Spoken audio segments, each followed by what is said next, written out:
Hello friends, आज की इस वीडियो में हम एमिकार्डियल सिरप के बारे में बात करेंगे। इस सिरप को कब दिया जाता है, इसके क्या फायदे रहते हैं, क्या नुकसान रहते हैं, लेने का सही तरीका क्या रहता है, कितने लंबे समय तक हम इसका इस्तेमाल कर सकते हैं, इसी के बारे में वीडियो में विस्तार से जानेंगे। तो वीडियो को पूरा देखिए।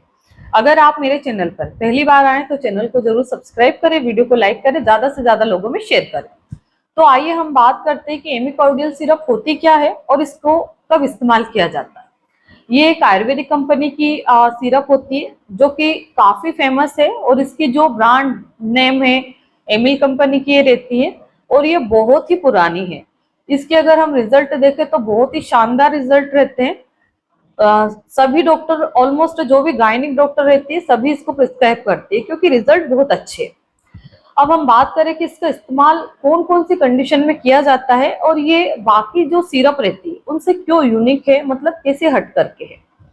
तो इसका जो इस्तेमाल करते हैं हम, एक तो जब भी महिला का पीरियड इनरेगुलर रहता है, जैसे पीरियड टाइम टू टाइम नहीं आ रहे, किसी के जल्दी आ रहे, किसी के 1.5-2-2.5 महीने या 3 महीने में, मतलब लेट होके आ रहे, तो इसी कंडीशन में इसका इस्तेमाल किया जाता है। उसके बाद में जिन महिलाओं को रिप्रोडक्टिव सिस्टम से रिलेटेड कोई भी इश्यू रहता है, यानी कि जो प्रजनन तंत्र से रिलेटेड महिला को कोई भी समस्या है, उन सभी समस्याओं में इसका इस्तेमाल किया जाता है। जैसे कि बच्चादानी के अंदर सूजन है, किसी को एंडोमेट्रियोसिस है, किसी का एस्ट्रोजन लेवल डिस्टर्ब हो रहा है, किसी का हाई हो रहा है, किसी का कम हो रहा है, तो ये एस्ट्रोजन लेवल को भी कंट्रोल करती है।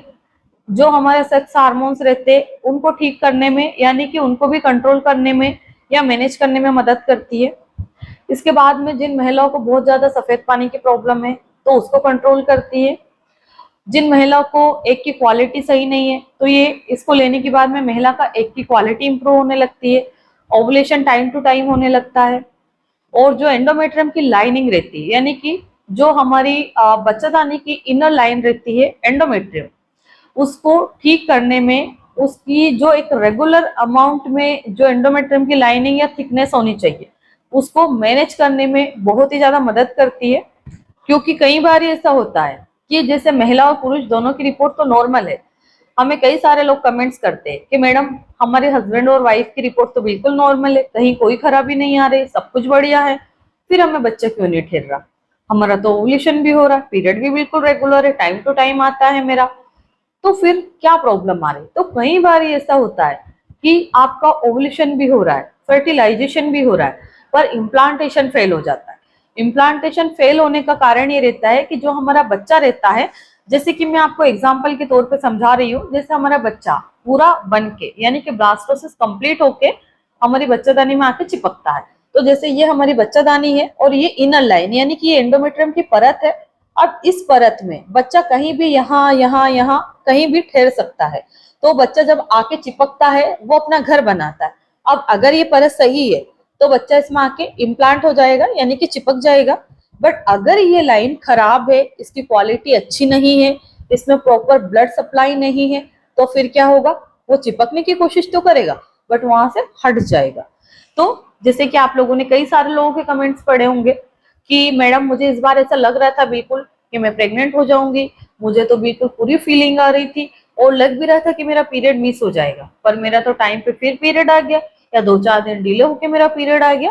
तो बच्चा कोशिश तो कर रहा था कि वो चिपके, ग्रोथ करे, यानी कि वो इम्प्लांट हो, पर वो इम्प्लांटेशन आपका फेल हो गया, वो सक्सीड नहीं हो पाया। तो जो बच्चादानी की इनर लाइन रहती है, जिसको एंडोमेट्रियम बोला जाता है, ये उसको ठीक करने में, यानी कि उसको सही साथ पोषण देने में, उसकी लाइनिंग सही करने में काफी अच्छा रोल प्ले करती है। तो जैसे हम लोग कंसीविंग में इस सिरप को बहुत ही ज्यादा रिकमेंड करते हैं कि ओवरऑल अगर पूरी प्रजनन तंत्र से रिलेटेड अगर हम देखें, जो रिप्रोडक्टिव सिस्टम रहता है महिला का, उसको A1 क्वालिटी करने में बहुत मदद करता है या बहुत ही शानदार रिजल्ट हमें देता है। अब वो XYZ कोई भी इश्यू हो महिला को, चाहे सफेद पानी हो, चाहे पेट के निचले हिस्से में दर्द हो, पीरियड कम ज्यादा आ रहे हो, एंडोमेट्रियम की लाइनिंग ना बन रही हो, एग की क्वालिटी खराब हो, तो इस तरह से रिलेटेड जो भी इश्यू रहते हैं इस सिरप को लेने के बाद में ठीक हो जाते हैं। अब अगर हम इस सिरप के बारे में बात करें कि इसमें क्या क्या इंग्रेडिएंट्स मिला करके बनाया गया, तो इसमें जो भी इंग्रेडिएंट्स मिला है वो सारे आयुर्वेदिक है। जैसे कि इसमें मिलाया गया है आपका अश्वगंधा, दशमूला, नीम हो गया, अदरक, शतावरी, नागकेसर, मंजिष्ठा, आंवला, गोखरू, गाज, पीपली, इस तरह से बहुत सारे आयुर्वेदिक जड़ी बूटियां मिला के बनाई गई है इसको। तो इसको एक तरफ से कहा जा सकता है कि ये पूरी तरह से आयुर्वेदिक है। और इसको जो लेने का सही तरीका रहता है वो क्या रहता है, तो इसको आप पीरियड में भी ले सकते हैं। जब से आप शुरू करें तो इसको कंटिन्यू लेना है, ऐसा नहीं कि 2 दिन 4 दिन ले ली फिर बंद कर दी, मैडम मैं तो बाहर चली गई थी, मैं तो भूल गई, इस तरह के कोई भी बहाने नहीं होना। क्योंकि कोई भी टेबलेट सिरप जो यूटेराइन टेबलेट सिरप रहती है वो एकदम, ये कोई बुखार की दवाई नहीं है कि आपने खाई और आपका बुखार उतर गया।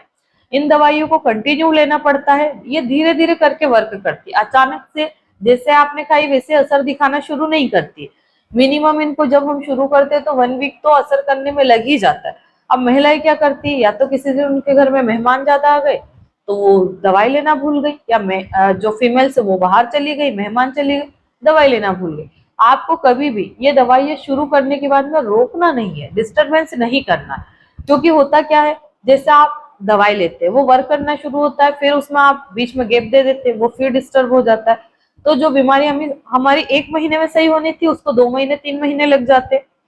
तो इसको जो लेने का तरीका रहता है, एक तो कंटिन्यू लेना है, आपको पीरियड के दरमियान भी लेना है और डेली बेसिस पे भी लेना है। अगर हम मात्रा की बात करें, कितनी मात्रा ले सकते हैं, तो 10 ml सुबह, 10 ml शाम को खाने के बाद में लेना है। अब यहाँ पे सवाल आता है कि मैडम क्या मैं इसको पानी में मिक्स करके लूं या मैं नॉर्मल ले लूं। तो आप इसको नॉर्मल भी ले सकते हैं, और अगर आपको पानी के साथ मिक्स करके लेना है तो 10 ml दवाई में 10 ml गुनगुना पानी मिक्स करके फिर लेना है, ठंडे पानी में नहीं लेना है।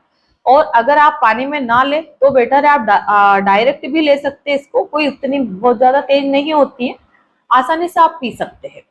अब हम एमिकॉर्डियल सिरप के साइड इफेक्ट के बारे में बात करें कि क्या साइड इफेक्ट हो सकते हैं। तो अगर आपको बहुत ज्यादा पेट के निचले हिस्से में दर्द, अपर एब्डोमिनल में पेन या लोअर एब्डोमिनल में पेन हो रहा है तो नहीं लेना है।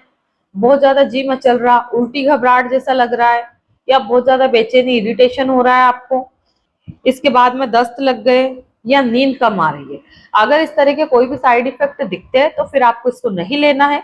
अगर ऐसे कोई भी साइड इफेक्ट दिखते हैं तो आप एक बार डॉक्टर की सलाह जरूर ले सकते हैं। और इसको आप जब भी शुरू करें तो कोशिश करें कि एक बार डॉक्टर की सलाह ले, उसके बाद में ही ले। और आयुर्वेदिक है, बिना पर्चे से भी दवाई मिल सकती है, तो इसको अपना आप भी शुरू कर सकते हैं। बट मैं इसकी आपको रिकमेंड नहीं करूंगी कि आप सेल्फ मेडिकेशन करें, क्योंकि कई बार ही क्या होता है कि आप सिर्फ एक मेडिसिन लेके बैठ जाते हैं।